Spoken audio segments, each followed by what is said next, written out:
이런 가운데 어제 윤석열 전 대통령이 서초동 사저로 거처를 옮겼는데요. 자, 어떤 모습이었는지 함께 먼저 보고 오시겠습니다.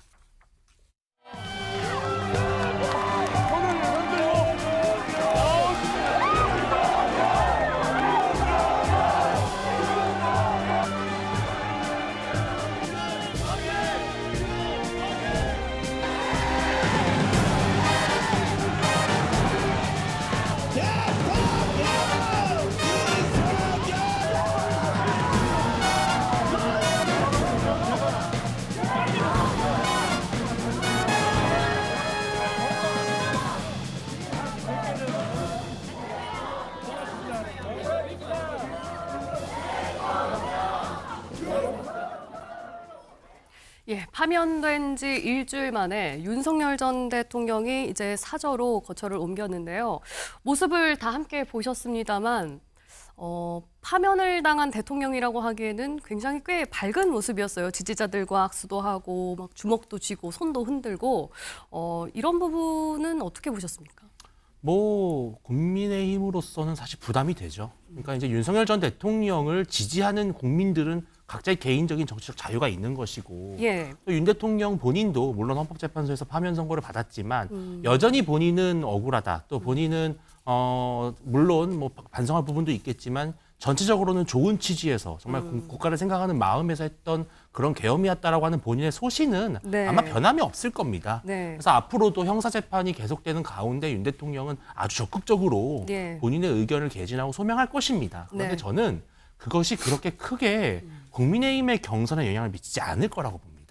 왜냐하면 국민의힘 지지층은 물론 윤 대통령에 대해서 안타까워하는 마음도 있지만 네네. 아까 우리 소장님께서 말씀하신 것처럼 조기 대선이라고 하는 이 절체절명의 갈래길 앞에서 국민의힘 지지층은 여유가 없어요. 예. 대선을 이겨야 된다. 네. 반드시 정권을 지켜야 된다. 또 더 구체적으로 말하면 절대 이재명 대표에게 대한민국을 내줄 수 없다. 예. 라고 하는 위기의식이 매우 강하기 때문에 윤 대통령은 윤 대통령대로 네. 조기 대선은 조기 대선대로 저는 국민의힘 지지층과 당원의 민심은 이렇게 투트랙으로 갈 것이다. 저는 그래서 윤 대통령의 저러한 모습이 그렇게 크게 윤심 경선으로까지 이어질 만한 그런 개연성은 좀 적다고 봅니다. 어제 배포한 입장문 내용 중에서 이런 얘기가 있었습니다. 나라와 국민을 위한 새로운 길을 찾겠다. 이게 무슨 뜻일까? 새로운 길은 뭘까? 이게 결국에는 정치 활동을 계속 할 건가? 이런 해석들이 나왔거든요. 실은 나라와 국민을 위해 새로운 길을 찾으려면 네. 집에서 쉬시면서 재판 준비하는 게 가장 좋은 거죠. 예. 근데 그렇지 않을 것 같아요. 이게 네. 탄핵 관저로 이분들 불렀잖아요. 전한길 강사, 나경원, 네. 윤상현 의원 불렀잖아요. 그럼 예. 다 자신을 위해서 탄핵에 반대한다라고 길거리에 나갔던 분들이잖아요. 네. 그러면 자신은 헌법재판소의 판결에 네. 불복하지 않는 것이고 오히려 대선에 개입해서 탄핵에 찬성한 후보들을 잘라내고 예. 탄핵을 반대했던 사람들 대선 후보로 내세워서 승리하겠다라고 예. 하는 건데 네. 이분이 계속 움직이면 총선 때 참패했잖아요. 네. 그 의료개혁 한다고 해놓고 의사들을 상대로 대화를 하면서 1시간 동안 얘기를 했는데 이게 총선 참패의 가장 큰 원인 중에 하나가 되어버렸잖아요. 그런 측면에서는 윤석열 전 대통령이 좀 조용히 있어주는 게 좋은데 예. 관저에서 또는 사저에서 이런 정치적인 활동들을 하고 있다라고 한다면 이게 결국에는 다 소문이 나고 실질적인 영향력 행사에 들어갈 거 아닙니까? 그렇다고 한다면 또 탄핵의 강을 건너지 못하고 탄핵을 잘했다 못했다라고 하면서 혼선을 줄 수 있기 때문에 네. 결과적으로는 예를 들어서 김문수 후보가 됐을 때 이 김문수 후보로 싹 지지자들 모여야 되는데 예. 또 한동훈 후보가 됐을 때 한동훈 후보로 모여야 되는데 네. 홍준표 후보로 모여야 되는데 이런 것들이 되지 않는다라고 한다면 예. 결국 선거 포기로 이어지기 때문에 굉장히 국민의힘 입장에서 보면 윤석열 대통령 리스크가 굉장히 커질 위험이 있는 거죠.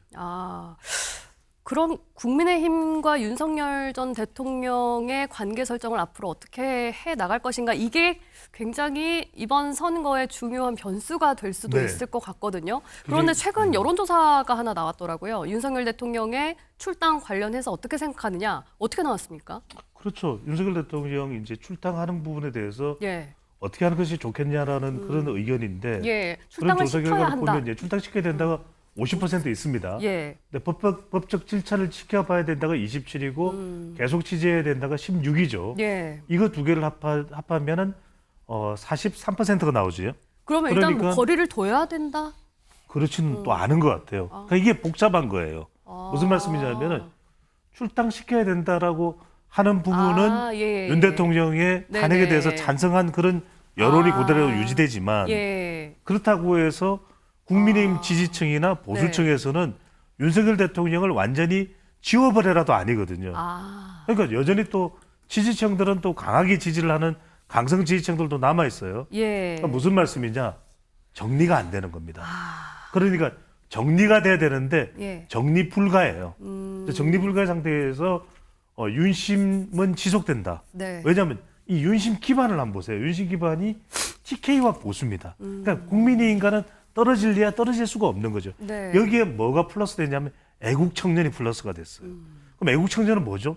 연령대가 30대예요. 예. 30대는 계속 지속이 되는 겁니다. 예. 그러니까 이 30대가 지속되는 걸 생각하면 우리는 일각에서는 이런 이야기를 해요. 윤석열 대통령과 관련된 부분은 금방 떨쳐져 나갈 것이다. 그런데 그러면 왜 대통령이 사저로 가는 그 사저 현장에 전한길, 김계리 여전히 존재하는 거예요. 그러니까 이게 정리 불가입니다. 네. 그러니까 이번 경선에서도 가장 많이 나올 질문이 이걸 어떻게 해야 되냐. 윤석열 대통령 탄핵에 대한 입장을 이야기하지만 예. 정리 불가. 네. 그다음에 대선이 끝나고 난 이후에 정리 불가. 여기서 굉장히 중요한 우리가 하나의 현상을 볼 수가 있습니다. 왜 정리 불가일까? 네. 처음에 우리가 윤석열 대통령이 2022년 대선에서 투표할 때 물어봅니다. 왜 투표하느냐? 전 이재명 후보 당선되는 것이 싫기 때문에 투표합니다. 상대가 싫어서 그렇죠. 선택을 했다. 그런데 이재명 후보가 여전히 존재하고 있죠. 네. 그러면 이재명 후보가 존재하는 한은 윤석열 대통령의 존재감이 거의 사라지기는 어렵다. 네. 이 현상이 유지가 되고 있어요. 네. 그래서 끝날 때까지 안 끝나고 있는 겁니다. 아. 국민의힘에서는 예. 윤석열 대통령에게 출당하라. 예. 이렇게 얘기할 수 있는 건가요? 그럴 필요가 없죠. 필요가 왜냐하면 출당을 시킨다고 가정한들 그러면 윤석열 대통령과 국민의힘이 뭐 아예 남남이 되는 겁니까? 뭐 국민의힘은 그렇게까지는 이제 할수 없고. 윤 대통령 모르는 사람이 되는 게 아니잖아요. 국민의힘이 네. 2021년도에 윤석열 대통령을 후보로 만들어서 2022년 대선에서 이겼습니다. 네. 정권을 공동 운영했어요. 네. 여당이었습니다. 네. 그 사실이 잊혀지는 게 아니잖아요. 이게 출당하느냐 마느냐 상징성은 있죠 물론. 그런데 굳이 출당한다고 해서 야 이제 국민의힘은 윤 전 대통령이랑 무관하구나. 이거 계엄이랑 이제 무관한 정당이구나 이렇게 판단하지 않잖아요. 네. 긁어부스럼이라는 것이죠. 굳이 그렇게 할 필요가 없는 것이고 네. 이걸 갖고 굳이 싸울 필요가 없다. 네. 그냥 윤석열 대통령을 배출한 정당 국민의힘의 그 있는 그대로의 모습을 갖고 네. 대선을 치러야 됩니다. 그것이 오히려 국민 앞에 겸허한 것이고 솔직한 것이다. 단 좋은 비전을 제시하면 되는 거거든요. 네. 절대로 꼼수를 부려서 안 됩니다. 완전히 갈라설 일은 없을 거다라고 말씀을 해주셨는데 뭐 윤석열 전 대통령이 이제 사저 정치에 나서는 거 아니냐 이런 얘기가 계속 나오고 있지 않습니까? 예. 만약에 그렇게 이어간다면 국민의힘에는 부담이 전혀 안 되나요? 부담이 되죠.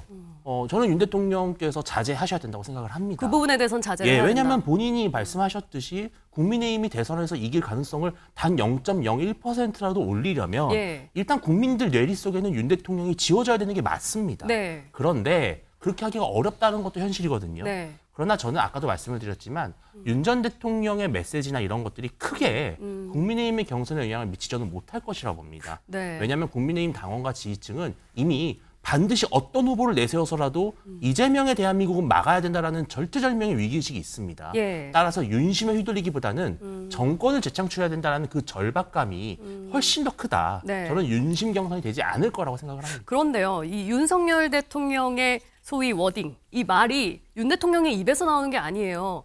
대선 주자들이나 당시 후보들 이제 만난 사람들의 입에서 나오는 거거든요. 특히 예. 대선 주자들 사이에서는 윤 대통령이 이랬다, 윤 대통령이 이런 얘기를 했다. 이렇게 언뜻 들으면 윤심을 강조하는 건가? 이런 생각도 좀 들거든요. 그렇죠. 이른바 윤심 마케팅을 할 수밖에 없을 겁니다. 네. 그래서 제가 말씀드린 게 정리 불가다. 정기 그러니까 원칙적으로는 정리를 하는 게 맞죠.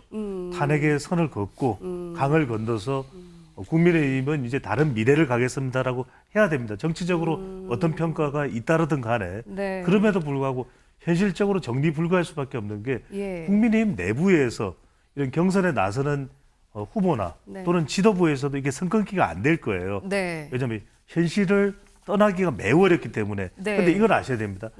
윤석열 대통령과 가까워질수록 중도로부터는 멀어질 수밖에 없어요. 그렇다면 경선에서는 힘이 되지만 본선에는 역풍이 불 수밖에 없습니다. 그래서 윤석열 대통령도 목소리를 크게 내면 크게 낼수록 매우 부담스러워요. 스스로에게. 왜?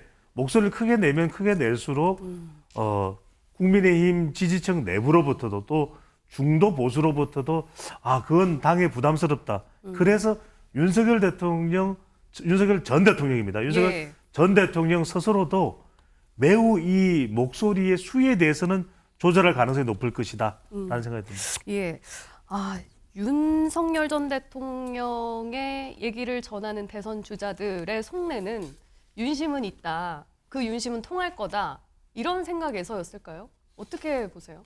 그런 거잖아요. 일단 본선 걱정할 때가 아니잖아요. 예선을 통과 못하면 의미가 없는 거 아니겠어요? 그래서 본선 전까지는 윤심 팔 수밖에 없죠. 그리고 윤석열 전 대통령 입장에서도 대선 후보들이 와서 머리를 조아리면 예. 또 기분이 좀 나아지지 않겠습니까? 그렇지 않아도 힘든데 그런 측면 정도 수준이고요. 다만 저는 이렇게 생각해요. 본인이 내란을 저질렀잖아요. 그리고 파면됐고 그 과정에서 외환시장이 폭등했기 때문에 예. 수익 기업들은 원자재를 수입하는 기업들은 정말로 엄청난 고통을 겪었거든요. 네. 그리고 12월에 장사 잘 돼야 되는데 자영업자들 장사가 안 됐잖아요. 그러면 엄청나게 국민과 국가적으로 피해를 봤는데 예. 저분이 저렇게 계속해서 관심 안으로 들어와서 얘기를 하는 것들이 국민들 입장에서는 고통이고 불편이에요. 네. 그런 측면에서 저분이 윤석열 전 대통령이 관심 밖으로 사라졌으면 하는 거지. 저분이 관심 안으로 들어와서 뭐 이런저런 얘기들을 하는 것들이 민주당 입장에서 보면 정치적으로 불리하지는 않거든요. 그런데 유불리를 떠나서 좀 국정 안정, 국민이 좀 편하게 살려면 예. 윤석열 전 대통령이 좀 관심 밖으로 좀 사라졌으면 좋겠다 이런 생각인 겁니다. 국민의힘을 위해서라는 거죠? 국민을 위해서인 국민을 거죠. 위해서. 알겠습니다.